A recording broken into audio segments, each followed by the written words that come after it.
Great. Okay. Let us, if we've done with Boneset, we can move on to a couple of other areas real quick where we don't have any photographs, but we can talk a little bit. Which one would you like to start off with, Sandy? Well, I thought we'd talk a little bit about ginger and garlic, kind of putting them together because I often actually use them together. So, most people are probably familiar with using ginger and garlic as culinary herbs, but they're both pretty incredible medicinal plants too, in many different ways, especially ginger, but we'll maybe talk more specifically about the immune properties. So again, if I feel a cold or something coming on, one of my favorite teas actually to make is a ginger, garlic, honey, and lemon tea. And I'll make that, and usually by simmering some ginger and garlic together for 10 minutes or so, and then letting it cool down, adding honey and lemon. And it actually, a lot of times when you tell people you're going to make a garlic tea, it kind of sounds sort of off-putting, but I often will give it, if I'm teaching a class on the immune system, I'll actually give the tea to my students without telling them what's in it, and they'll usually win them over because it actually tastes really amazing. So you're going to crush that garlic up? Yeah, I usually chop. I'm not a garlic press kind of gal, but I usually just chop up my garlic and chop up my ginger finely. There's a lot of talk about garlic. How do you have to use it raw? It's no good if you don't use it raw. And there are some. There's over 25 different medicinal compounds that are found in garlic itself, and eating garlic raw, a lot of people say, well, it's not medicinal unless you don't eat it raw. And if you do have an acute situation, like an acute viral or bacterial infection, I think eating the garlic raw is more, you're going to get more medicinal benefit out of eating it raw. In terms of eating it as a tonic, because earlier we were talking more about preventative herbs, in terms of eating it as a tonic, I believe that in a cooked form you're going to get the full range of medicinal properties and toning and strengthening to the immune system from that. So a lot of times I don't overcook my garlic. I might throw it into my food like right at the end as I'm turning off the heat and things like that. So maybe it's slightly cooked. The one thing with raw garlic that can be challenging, it can be hard on some people's stomachs. It can be sort of burning or cause indigestion. And there's some tricks you can do with that. One thing is I've done and recommended to people is you can chop up your garlic and mix it with honey, which kind of coats it and works as a buffer. Corey Pine, you want to? I actually was, but I was just thinking about that garlic honey because I like to chop up the garlic, sit for a few minutes, put it in a jar, cover it in honey, and then let the honey sit for a while. And just you can just take that by the teaspoonful. It's a great cold syrup, throat syrup, because you have the honey. It's thick, it's sticky, it's going to be soothing to the throat, but also the honey creates this thick medium where the garlic is going to be in touch with your throat for a much longer time as the honey just kind of drifts down the throat. It's going to have longer contact time than just a tea. And it actually tastes pretty good. One of my teachers, Seven Song, loved putting it on bagels. So, next time you get a bagel... Honey and garlic on a bagel. Yeah. There's a garlic honey. Good way, and then we can think of Seven Song. Okay. Sorry. Go ahead. Keep on. One more thing about garlic, just to add into the whole raw versus cooked controversy. Discussion. Thank you. Keep everything very civilized here.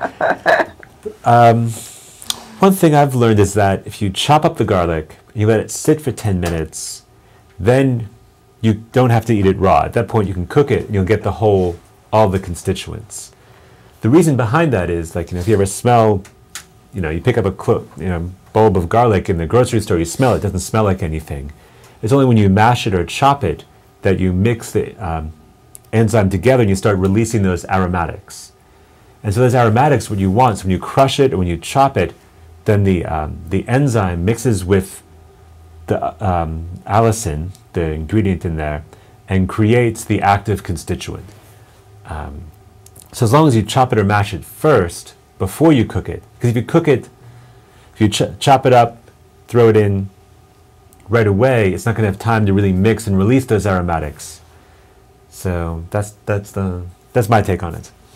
And the ginger, I believe if you mush it down and get as much area as possible, it'll be a stronger cup of tea rather than just chopping it up, because I just went through that recently a couple of weeks ago. And someone said, well, just chopping it isn't the best because you're not giving as much surface area to the ginger. So that you might want to think about that when you're making your teas. You can use I have like a nutmeg grater that I use for, whole nutmegs, and it's a really super fine grater, and you can grate your ginger on there, and it comes out almost like a pulp. It's almost like juicing it, actually. Exactly. Yeah, so it's a good way to do that. Okay, now we're going to go to a little bit of a interesting side bar here with some local, or at least American tradition of chicken soup. This was one that Sandy wanted to throw in.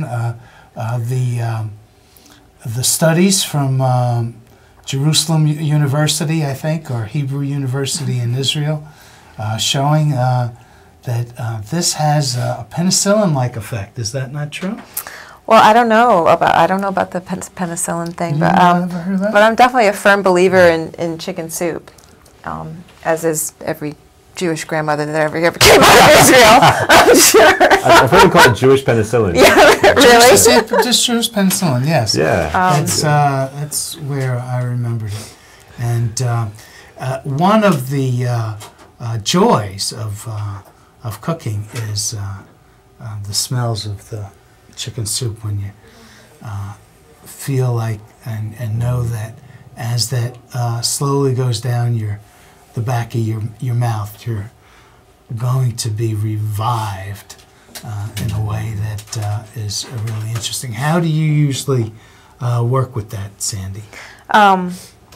Well, it's interesting. I feel like I'm doing sort of a self-experiment this winter. I maybe cook a chicken every couple weeks or so, and I save all the bones and everything, and I make homemade chicken soup. But throwing in a bunch of herbs, that we kind of talked about already today. Like I'll throw my astragalus in there. We didn't talk about seaweed, but seaweed's an amazing, nutritional powerhouse. So I'll throw my seaweed in there. You can put your ginger. You can put garlic in there if you want to. Also, other medicinal mushrooms, like Corey Pine was saying earlier, reishi is not going to make a great tasting soup, but there are some other wonderful medicinal mushrooms. Turkey tail is one of them that I like to throw in my soup when I'm making that. With turkey tail, you don't want to eat that one. You just want to pull that out at the end, no? Well, it's not you're not going to be hurt by eating it, but it's a tough mushroom. It's tough, so it'll soak up. And so it's very chewy. It would take a lot of energy, physical and digestive energy, to actually digest turkey tail. So again, it's something that you can sort of decoct into your food and pull the medicinal value out of, and then kind of pull out at the end. Maitake is another great medicinal mushroom that's sort of stimulating the immune system.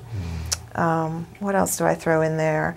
A lot of times, one of the other things I'll do is I'll actually put vinegar when I'm making bone broths, right? Because vinegar is actually really good at pulling minerals and nutrients out of bones. One of the things I think the reasons that chicken soup is an immune tonic or immune strengthening, helps during colds and flus, is that you're basically decocting the bones. You're pulling that sort of bone marrow where a lot of our immune cells are born in our bodies, and white blood cells. So sorry, all you vegetarians out there. Not for the faint-hearted, this discussion. But I actually am eating chicken soup, I make these batches of it, and I eat it for breakfast. And another thing that I add to it is miso, which is an extremely helpful immune strengthening kind of tonic too that comes out of Asian cultures, the food that comes out of Asian cultures. So And I I hope actually it- have a, I Making me actually have, hungry here. you may have making you hungry. know. I've got a big batch of chicken soup at home. So it's interesting because I am eating this chicken soup, and I'm kind of like in my back of my mind, I'm like, wow, I wonder if I'm not going to get sick this winter because I'm, eating chicken soup for breakfast 3 or 4 mornings a week or something. We'll see. I'll have to come back in a couple months and Okay. let you know. Yeah, not a bad way to go. And we're kind of cutting out the pharmacy and the doctors by trying to keep our bodies healthy and with as much tonic and immune immune plants that we can get. I actually have a cartoon, this little aside, I have a cartoon on my refrigerator, and it's a nurse getting ready to give a patient a shot, and he says, "What's that?" And she says, "It's the alternative to the flu vaccine." And he's like, "What is it?" And she says, "Chicken soup." Yeah, there you go. Not that we're advocating the intravenous use of Yeah, chicken right. soup in this TV show. Yeah, oral intake at this point in time is probably the best Yeah. way to go. Yeah. Okay. Maybe they'll get capsules in a couple of years. Right. They're working on that. Right, freeze-dried chicken soup. Supercritical extraction of chicken soup. Okay, now we're coming to a close, guys.